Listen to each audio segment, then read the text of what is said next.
Hello and welcome back to Bearded Heretics YouTube. I am Luke, and I'm going to do another book review. I'm only going to do part one of this book. So the book is How the World Thinks by Julian Baggini, um, and it's split into uh, f- five parts, split into five parts, and I figured that I'd do them part by part, basically.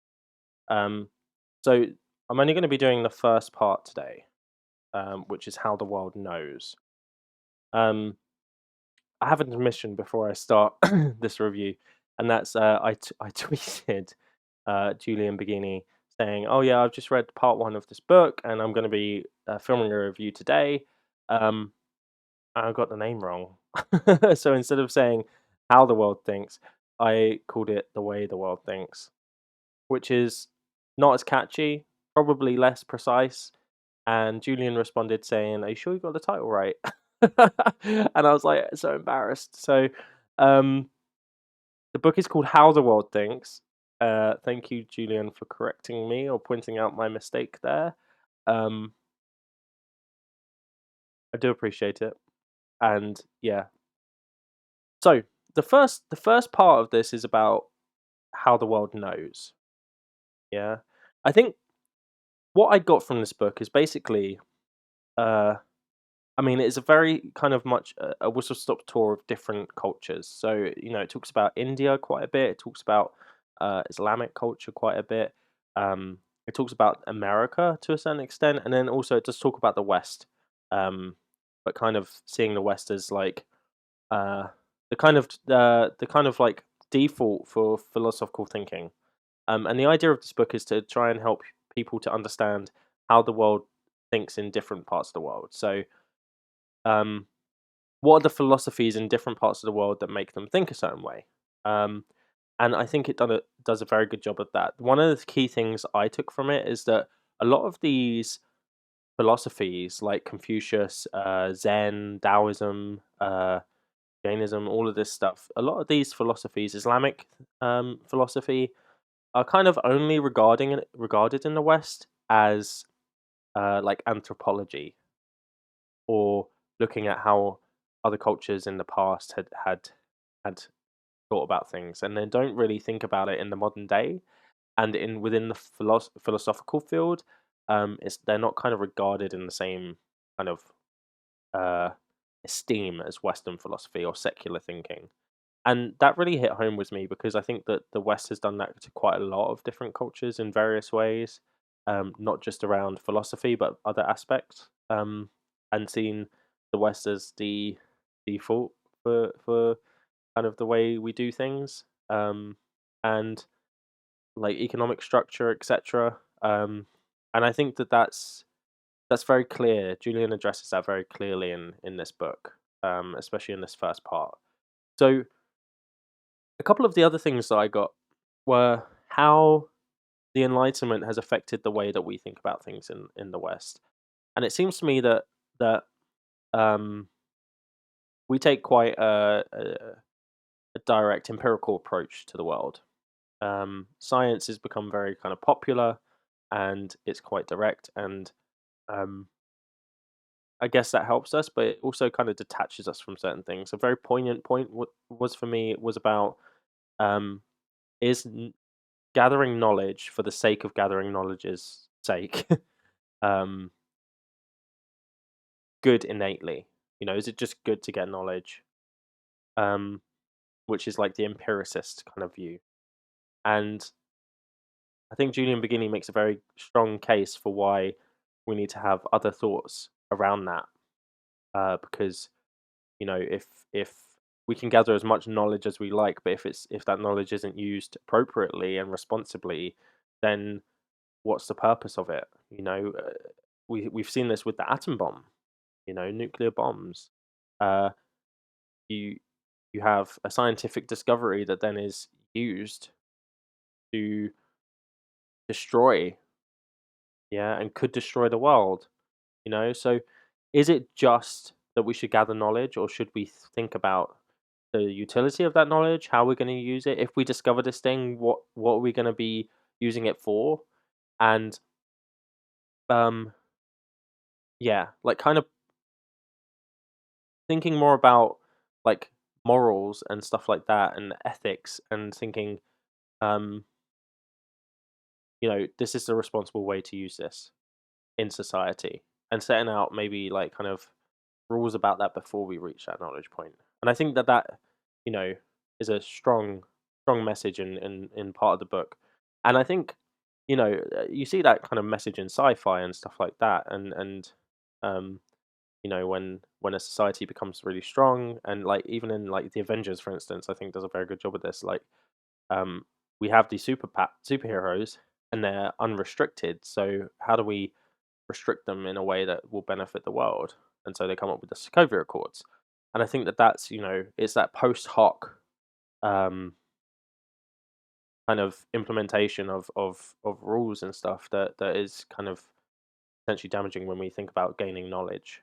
Um, the other thing I thought was really interesting was about the use of words. He talks a lot about how there's certain cultures where philosophy isn't necessarily communicated through words. You learn through experience. You have experiential kind of scenarios that teach you a a a truth about the world. Yeah, whether that's like kind of through archery or farming, or like in the Karate Kid when he's washing the car, or washing the windows, wax on, wax off. Yeah, that's a way of learning through doing, and I think that that is, um, you learn something about yourself, you learn something about the world through practicing that thing, and I think that is very much lost in Western philosophy. I think that's a very good point that he makes there. Um, that we kind of focus on words and focus on how we think and rationalize things. Um, so there's some really strong messages in this book, and as a novice in philosophy, I've only been kind of learning philosophical theories and stuff like that since talking with my friends over at Answers in Reason, and I'm new to it, and Julian Baggini is very good at breaking down like logic and um, Western quite complex Western philosophical ideas as well as quite complex Eastern and other place philosophical kind of concepts. And it made it really nice to read because I didn't feel stupid at any point. I felt like I was understanding what was being said. Um, felt like I didn't necessarily need to know a lot about philosophy in order to understand the concepts that were being delivered. And I'd say the same thing for his book, A Short History of Truth.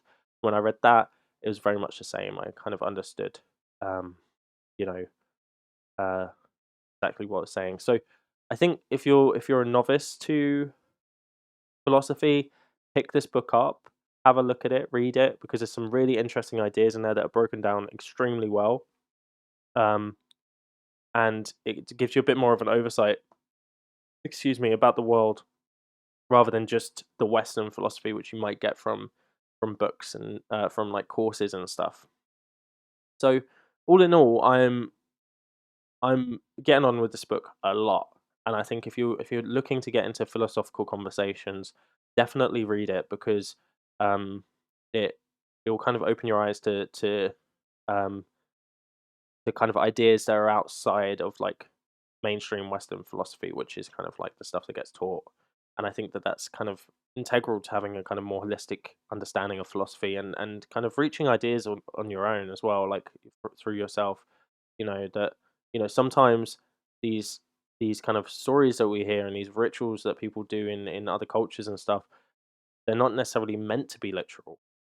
They're meant to be symbolic. They're meant to teach you something about the world that is symbolic. And I think um, it's good to know empirical information, for medicine and technology and stuff like that. But sometimes it is worth looking at symbolic actions and seeing what we can learn from them as well. That's something that I've really picked up, and this is something that goes back to my previous book review, "Waiting for the Last Bus," where art can actually teach us a lot about the human condition, and art can show us things about ourselves that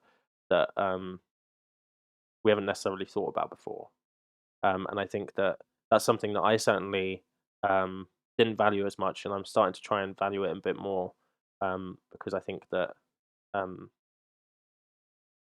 it's very easy to brush aside these things and to dismiss them as just like a load of rubbish or stuff that isn't important and not useful when actually they have a lot of utility. And if we can try and combine them with our kind of like more empiricist head, then we should be able to kind of get a bit more of an understanding about the world and ourselves and our experiences, which I think is key. So I would recommend this book. I think in terms of, I said that Waiting for the Last Bus was like kind of like you must read this because it talks a lot about like kind of human experience of death, and I think that's something that everyone goes through.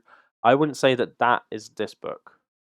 Certainly, if you want to understand other cultures a little bit better, I now feel like I understand the reasons why things happen in other cultures a lot better, and why they think the way they do, and why they act the way they do, and their foundations. They're like kind of like folk philosophy foundations. I feel like I understand that kind of a lot better now, which is really interesting. But I would say that this is kind of like a book if you're interested in philosophy and interesting in understanding other cultures, and read it. But I wouldn't say it's necessarily uh, integral to reading for your life. So um, there's a lot of learning to be had from this so far from part one. I look forward to reading the other parts. I'm kind of separating the parts out with books in between. So I've got another book that I'm reading at the moment, Handmaid's Tale, which is a fiction book, and yeah, I think it's great so far. Love Julian Baggini's writing. Um, love the kind of concepts and ideas that are being thought out, and I love that he's trying to separate out other cultures' philosophies from just being anthropological studies rather than actual philosophical studies. So yeah, brilliant. Um, I think that's all I have to say. I don't want to go into it too much because I want you guys to read it and stuff. So tell me if you've read it, if you liked it. Um, I'd love to hear your comments on it. And if you've enjoyed this video, then hit that like button, subscribe, and I look forward to seeing you another time.